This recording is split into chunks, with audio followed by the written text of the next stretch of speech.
This video falls under fair use. Fair use allows commentary, criticism, and reactions. What's up, back with another one. So today, I'm going to show you this clip of Stephen A talking about LeBron's big move.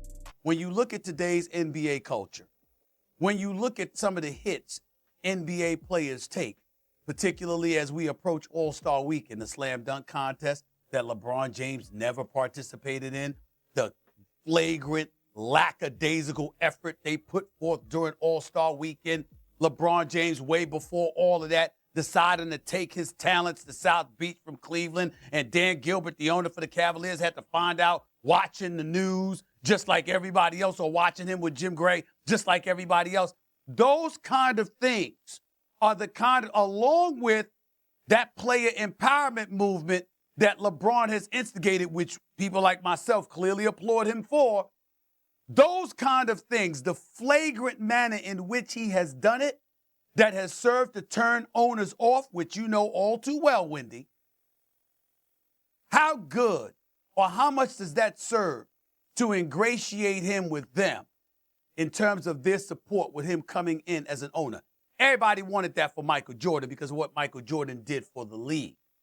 Even though people like myself, you and others appreciate what LeBron has done in terms of his part, he's been a beneficiary of the sacrifices that the Magic Johnsons, the Larry Birds, the Michael Jordan, and others have made. And there are some who believe there is an absence of appreciation on his part in that regard, which is why they would probably get in the way of him having an ownership stake, which would explain a story like this.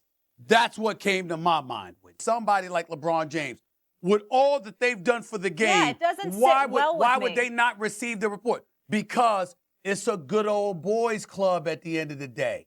And if they don't like you and they don't like the way that you've done business with them, they don't have to let you in. Or if they don't like the impact or the resonance that you would bring to that room, they don't have to let you in. Certainly, Wendy's absolutely right. It's about the money first. It's about the equity first. It's about business first.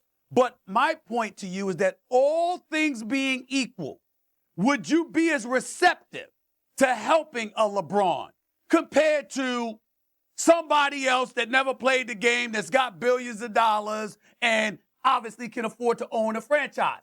Chances are you're going to give him resistance because you've seen the league have issues with LeBron despite all he's done for the league, because in several instances, there are things that he has done that they've deduced is against their best interests as owners, as a business. They feel that way, whether it's accurate or not. They actually feel that way. And I know this because I have been told this by people who are in that room. And I'm sure Wendy has as well, because they don't feel, even though they know he's done a tremendous amount for the league, we all know this, there are other things that he has done that has not been helpful.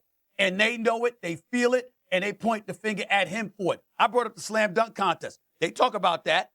We all brought up the lackadaisical effort that they put forth for the All-Star game on Sunday for All-Star Weekend. You think they don't look at LeBron James? Larry Bird and Dr. J and them come in and talk to the team last year, and they think that they touched the pulse of the players and all of this stuff. And then they say, you know what? LeBron just gave a side eye to everybody else. And the next thing you know, they went out there and allowed 400 points down there to be scored, putting forth no effort whatsoever. It may not have been his fault, but they didn't view it that way. Yeah. And because they didn't view it that way, those are the kind of elements, those increments of things, those incremental things that could be problematic when you're asking for equity in a prestigious sports brand. No, that is the bottom line. What's up? So what are my thoughts about this? Here's the thing. If there's even a little bit of truth to what Stephen A is saying, then this could be a huge shift in the basketball world. LeBron has been more than just an athlete for a while now. He's a brand, a business, and a voice. So hearing talk about him potentially launching a new league makes you stop and think about what that would actually mean. We've seen athletes in other sports try to break away from traditional systems, but basketball is a different beast, especially with how strong the NBA brand is. Still, the idea of giving players more ownership, more control, and a different kind of platform could really appeal to some athletes. It's not necessarily about going to war with the NBA, but more about showing that there are options and opportunities beyond the system that's always been in place. That kind of thinking isn't new, but hearing it connected to someone like LeBron definitely gives it more weight. And of course, Stephen A. breaking it down the way he does just adds fuel to the conversation. No one's saying anything is confirmed or set in motion, but the fact that this is even being talked about publicly shows how far we've come in terms of players thinking beyond the court. Okay, so make sure to subscribe to the channel and leave a comment and also like this video.